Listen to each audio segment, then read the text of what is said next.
बघा, या जीवनामध्ये आपल्याला सुख आहे का महाराज? आहे का सुख बाबा? ज्या वेळेस आईच्या उदरामध्ये 9 महिने 9 दिवस गर्भ असतो, त्या अवस्थेमध्ये सुख आहे का बाबा? ऐका ऐका आई ऐका, ज्या वेळेस आईच्या उदरामध्ये 9 महिने 9 दिवस गर्भ आहे, का राम नामाच्या ओव्या गायच्या नाही हे सांगतो बरं का तुम्हाला. किती दुःख आहे या संसारामध्ये.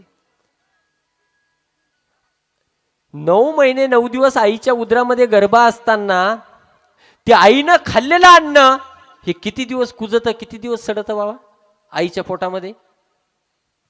किती दिवस? किती दिवस? 2-3 दिवस आईनं खाल्लेलं अन्न हे आईच्या पोटामध्ये सडत कुजत. आणि अशा अवस्थेमध्ये किती दिवस जगावं लागतं बोले? किती दिवस? किती? 9 महिने 9 दिवस त्या ठिकाणी पचावं लागतं महाराज. जाऊ द्या मरू द्या, 9 महिने 9 दिवस झाल्याच्या नंतर एखाद्या आईचं त्या ठिकाणी, आईला त्या ठिकाणी प्रसूतिगृहामध्ये घेऊन जाले जातं महाराज. हो नाही मायबाप, परंतु एखादा मुलगा आईच्या पोटामध्ये जर आडवा गेला ना, आडवा जर गेला ना, तर ते डॉक्टरांचा प्रश्न असतो, एक तर तुम्हाला मुलगा वाचेल किंवा मुलाची आई वाचेल. बाबा आपलं उत्तर काय असतं? जाऊ द्या, काय उत्तर असतं बाबा? अरे मुलगा मेला तर मरू द्या. मग विचार करा, ज्ञानोबा राय सांगतात, जन्म मृत्यूची या लाटी जळंबती या सृष्टी, ते देखोन या पोटी ऐसे झाले. मग या जन्म मृत्यूच्या त्या फेऱ्यामध्ये आपण आहे का नामस्मरण करायचं नाही हे सांगतो बरं का, का नाम चिंतन करायचं नाही हे सांगतो. त्या अवस्थेमध्ये आपण आहे, त्या अवस्थेमध्ये आपण जन्म घेतोय. तेवढं आईला त्या ठिकाणी हॉस्पिटलमध्ये प्रसूतिगृहामध्ये घेऊन झाल्या, तर डॉक्टर ज्या वेळेस शस्त्रक्रिया करतात महाराज, तर विचार करा ना, आपलं मुंडकच त्या डॉक्टरांच्या हातामध्ये येईल याची काय गॅरंटी आहे बोले? आपलं नरडच त्या डॉक्टरांच्या हातामध्ये येईल याची काय गॅरंटी आहे? अहो एक एक एक एक एक एक एक एक अवयव तोडून तोडून तोडून तोडून तोडून तोडून तोडून बाजूला काढतात महाराज. मग का नामस्मरण करायचं नाही, का नाम चिंतन करायचं नाही हे सांगतो बरं का. तोडून तोडून तोडून तोडून बाजूला काढतात महाराज. त्या अवस्थेमध्ये सुख आहे का बाबा? त्या अवस्थेमध्ये सुख आहे का? त्या अवस्थेमध्ये सुख नाही. जाऊ द्या, एखाद्याचा जन्म सुखरूप झाला. आता तुम्ही खेड्याकडे मंडळी आहात ना सगळे, माझं बी खेडेगाव आहे महाराज. इथं तुम्हाला माझी भाषा कळती ना? कळती भाषा? नाहीतर एक जण बाबा मला कीर्तनात असं करते, सगळं कीर्तन अहम ब्रह्मास्मी सगळं वेदांत मांडला महाराज. त्याच्याकडे मागची सगळी पब्लिक झोपली. आणि नंतर ज्यांनी कीर्तन ठेवलं होतं त्यांना जाऊन म्हणलं, बाबा बाकीचे मंडळी जाऊ द्या म्हणलं. पण त्या बाबाला काय कीर्तन आवडलं, म्हटलं अख्खं कीर्तन बाबानं श्रवण केलं. काय बाबा मान हलं जाई म्हणलं. म्हणे महाराज शांत बसा. त्या बाबाला ऐकू येत नव्हतं. त्या बाबाला कळते ना माझी भाषा? हा बघा, जन्म झाला, आपण सगळे खेड्याकडची मंडळी आहात. ती आई एवढूस लेकरू घेऊन त्या ठिकाणी शेतामध्ये जाते आणि त्या 5-6 महिन्याच्या लेकराला त्या ठिकाणी अशी झोळणी बांधून झोळणीमध्ये टाकते मायबाप. एखादा इचू येतो, काटा येतो, एखादा किडूक येतं आणि त्या छोट्याशा बाळाला चावतं महाराज. त्या अवस्थेमध्ये सुख वाटतं का हो तुम्हाला? अवस्थेमध्ये सुख वाटतं का तुम्हाला? त्या अवस्थेमध्ये सुख नाही. जाऊ द्या, थोडा मोठा झालाय आता, लय येडेवाणी करतोय, ही अवस्था तर लय बेकार आहे महाराज. एका ठिकाणी कीर्तनाला गेलो आणि एक पोरग मला म्हणलं, महाराज चला चहा प्यायला. म्हणलं बाबा येत चहा घेत नाही म्हणलं. म्हणे आपल्या इथं दूध आहे. त्याच्या दारात बांधेल होती बाबा म्हैस. म्हणलं बाळा ही म्हैस दूध देते का रे? दूध देत नाही म्हणला, तिचं काढावं लागतंय. म्हणलं लय चहा ब्रेवणी बोलतो, तो जन्म कधी झाला? ते म्हणे शुक्रवारी. ते लय चाबर होतं महाराज. ते म्हणे महाराज तुमचा? म्हणलं रविवारी. हट खोटं बोलता म्हणला. म्हणलं काय झालं? म्हणजे रविवारी सुट्टी असते ना. लय विचित्र पोरं महाराज. हो त्याला म्हणलं किती तेरा लय चाबरेवाणी बोल राहिला. म्हणे 9वीत.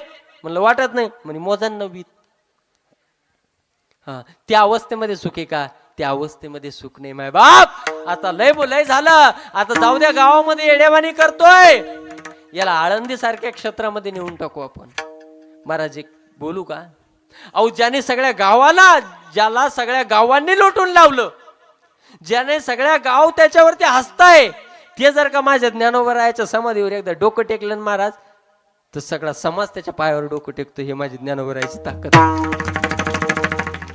ही माझ्या ज्ञानोबरायाची ताकद आहे. आणि आळंदीला गेल्याच्या नंतर महाराज त्या ठिकाणी सुखत असं तुम्हाला वाटतं का? अहो सकाळी 4ला उठावं लागतं आणि थंड पाण्याने आंघोळ करावं लागते महाराज. मग ते हिवाळा असो, उन्हाळा असो किंवा पावसाळा असो, 4 वाजता आंघोळ केल्याच्या नंतर नगर प्रदक्षिणा करून त्या ठिकाणी ज्ञानोबरायाच्या दरबारामध्ये, मग नंतर मधुकरीला जाणं, पाठ ऐकणं, ज्ञानेश्वरी विचारसागर पाठ ऐकणं, चिंतन गोळा करणं आणि स्वस्वरूपाची प्राप्ती करून घेणं. हे बघा एवढं, तेही एवढं सोपं नाही महाराज. त्याला असं वाटतं महाराज आता आपण कला शिकलो, आपण छानपैकी पखवाद वाचतोय, कीर्तन करतोय, भागवत कथा करतोय, आता चांगलं गायन आपण त्या ठिकाणी करतो, आता काय करू, 2 हाताचे 4 हात करून टाकू. त्याला असं वाटतं महाराज 2 हाताचे 4 हात एवढे सोपे आहे का बरं? माणसाचे 2 डायरेक्ट कामातून जातात, बरोबर आहे ना? त्या अवस्थेमध्ये सुख आहे का? त्या अवस्थेमध्ये सुख नाही महाराज. का रामनामाच्या ओव्या गायचे नाही हे सांगतो बरं का. त्या अवस्थेमध्ये सुख नाही. जाऊ द्या 60-65 वर्षाचं वय झालं बाबाचं, हो नाही माय बाप, परंतु एखाद्याला जर अर्धांगी वायू झाला ना, किती अवघड अवस्था असते महाराज त्या अर्धांगी वायूची, किती पचावं लागतं. हो नाही मायबाप. एखाद्याला अर्धांगी वायू झाला तर मुलगा लय झाला ना महाराज, 2 ते 3 वर्ष त्या ठिकाणी मायबापाची सेवा करतो, 2-4 वर्ष त्या ठिकाणी पत्नी करते, नंतर तीच पत्नी म्हणते अरे कधी मरत एकदाच म्हातारड, कधी एकदा आम्हाला मोकळं करून देत. बाईले म्हणे खरे मरता तरी बरे, खरे मरता तरी बरे, घर झुमको लिया,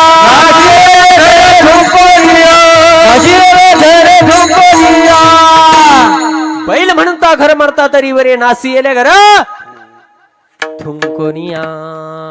मग त्या अवस्थेमध्ये त्याला काय आनंदाचे अश्रू येत असते का महाराज? अरे त्याला वाटत असन अरे काय नाही केलं मी तू सगळ्यासाठी तुमच्या जीवनामध्ये, अरे काय माझ्या जीवाचं हाडाचं काढ केलं रे, 1-1 रुपया जमा केला म्या आणि तुम्हाला एवढं इस्टेट प्रॉपर्टी कमवून ठेवली. अरे एवढा वाडीमध्ये सप्ताह चालत होता, एवढे असंख्य पब्लिक त्या ठिकाणी कीर्तनाला येत होती, एकही दिवस मी त्या ठिकाणी कीर्तन ऐकलं नाही, अरे कधी प्रवचन ऐकलं नाही, कधी भगवंताचं नामस्मरण केलं नाही, अरे कधी नामचिंतन केलं नाही.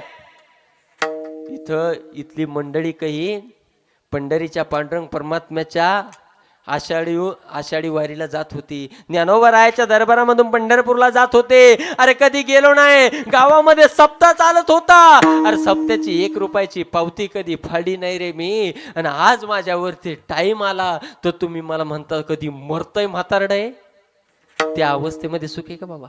त्या अवस्थेमध्ये सुख नाही. मग राम नावाच्या ओव्या याच देहामध्ये आपल्याला गायला तर मग या जन्म मृत्यूच्या संसारामध्ये आपण त्या ठिकाणी तरुण जातो. महाराज हल्लीच्या काळामध्ये लोक एवढे चिकट झाले ना, एका जणाच्या 8 पोरीचे लग्न लावले बाबा. किती तुम्ही नाराज आहे का माझ्यावर?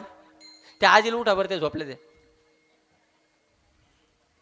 हा त्या अशा पाठीमाग अशा पात्या मी कुठं झोपले.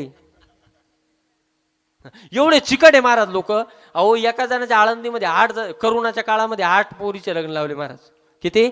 8. पण ते माणूस एवढा बेकार होता, उष्ट्या हाताने कधी त्यानं कावळा आणला नाही. मलाच म्हणायचं महाराज खारीक वाटी घ्या जेवण जा म्हणायचा. वैतागून गेलो. त्याच्या 8 मुलीला लेकर झाले, त्याचे नातू, त्याच्या 8 नातू मी शांतीला काढले. तो माणूस एवढा बेकार होता महाराज, त्यानं म्हैस शांती केली. म्हैस शांती करून टाकली महाराज.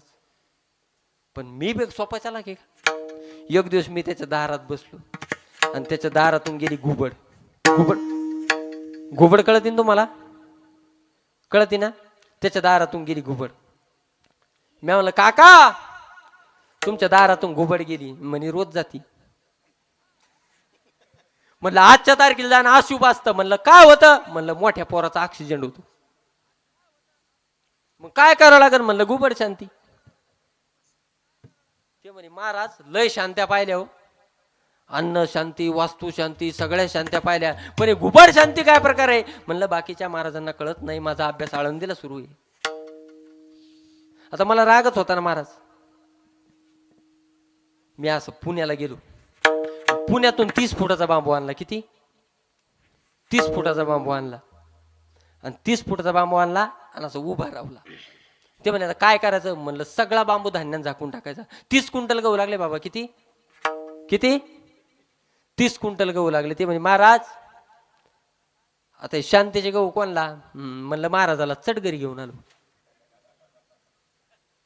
पण त्याच्या मनामध्ये राग होता. महाराज तो आमच्या दाराकडेच पाज आहे असा रूमवरून.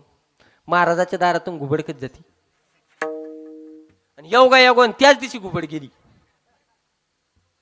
त्याच दिवशी घुबड गेली. महाराज मग चारच पाळला.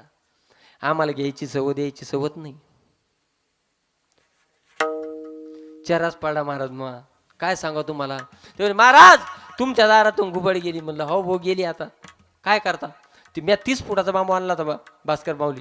त्याने किती फुटाचा आणला? नाही 50च. 10 कशाला वाढवून सांगता? 50 फुटाचा बांबू आणला महाराज. आता 50 फुटाचा बांबू आणला आणि मी असं धरला ना, आडवा टाकला. 2च पोत्यात चढ बांबू झाकला. तो मला म्हणतो महाराज अरे मै घुबड शांती अशी तू अशी कस काय?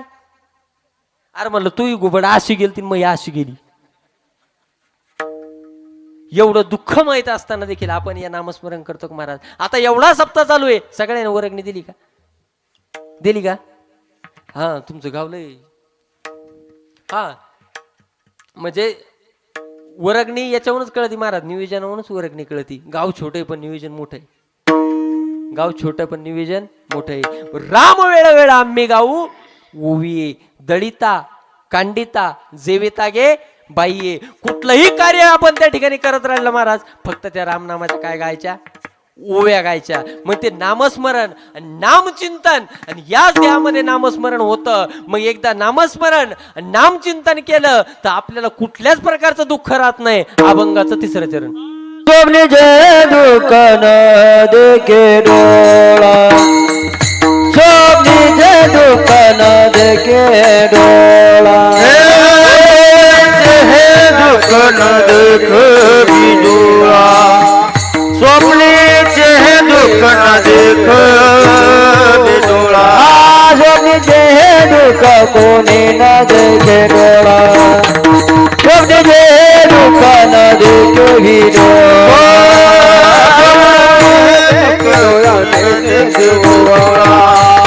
स्वप्नीचे हे दुःख कोणी न देखे डोळा, नामाचा गजर बया सुटले कळी काळा, नामाचा गजर बया सुटले कळी काळा, राम वेळ वेळा गावो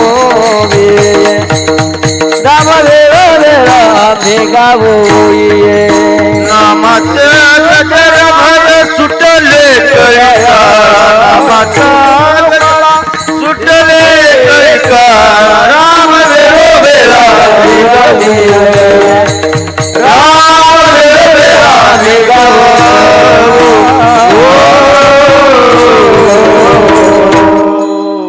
स्वप्न ही दुःख कोणी न देखे डोळा, नामाच्या गजरे भय सुटले कळी काळा. अहो जागृतीत तर नाही, जागृतीत तर सोडा, पण स्वप्नात सुद्धा आमच्या त्या ठिकाणी दुःख आलं नाही. मग आपल्याला जर का आपल्यामध्ये दुःखाची आत्यंतिक निवृत्ती आणि परमानंदाची जर प्राप्ती करायची असेल तर याच देहामध्ये आपण भगवंताचं नामस्मरण करून नामचिंतन करून याच देहामध्ये आपण भगवंताचं प्राप्ती करू शकतो. मला पशु पक्ष काय पाप पुण्य जाणीती उत्तम मध्यम भोग भोगीती.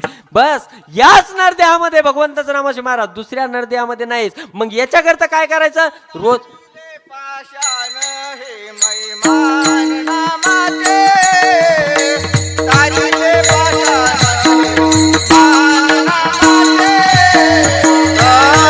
पाषाण मैमान नामाचे, तारिले पाषाण महिमान नामाचे, वितो अल्पमतीहीन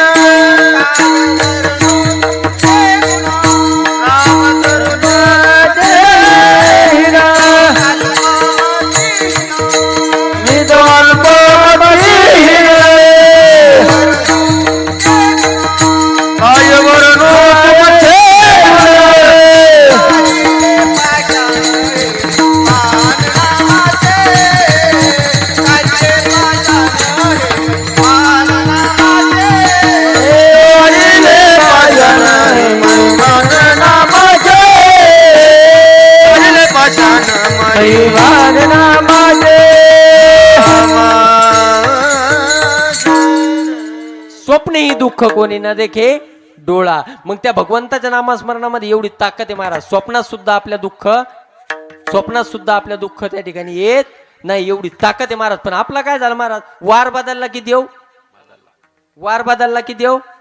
बदलला. मग वार बदलला देव बदलला महाराज. सोमवार आल्याच्या नंतर शिव भोळा चक्रवर्ती त्यांचे पाय माझे चित्ते वाचवत शिवनामत याना वादी करू काम. आणि मंगळवार आल्याच्या नंतर आईचा जोगवा. आणि बुधवार आल्याच्या नंतर बोलावा विठ्ठल, पहावा विठ्ठल, करावा विठ्ठल, जीवे भावे. गुरुवार आल्याच्या नंतर आळंदे गाव पुण्यभूमी ठाव दैवताचे नाव सिद्धेश्वराचा वर सिद्ध भेटी मिळाला सुख सोहळा कायवान विमानांची दाढी पुष्पांचावर शस्त्र करून देव करीत नामा म्हणे देवताला त्या विश्रांती गाव या कल्पवरी. आणि शुक्रवार आल्याच्या नंतर 3 शिरसा हात तया माझे दंडवत. शनिवार आल्याच्या नंतर शरण शरण हनुमंता तुम्हाला रामदूता काय भक्तीच्या त्या वाटा. आणि रविवार आल्याच्या नंतर हे अहम वाग्या सोहम वाग्या प्रेम नगरावार सावध होनी भजने लागा देव करा कैवार. मल्हारी शिवारी माझ्या मल्हारी शिवारी शिवारी माझ्या मल्हारी शिवारी मल्हारी शिवारी माझ्या मल्हारी शिवारी मल्हारी शिवारी माझ्या मल्हारी शिवारी मल्हारी शिवारी माझ्या मल्हारी शिवारी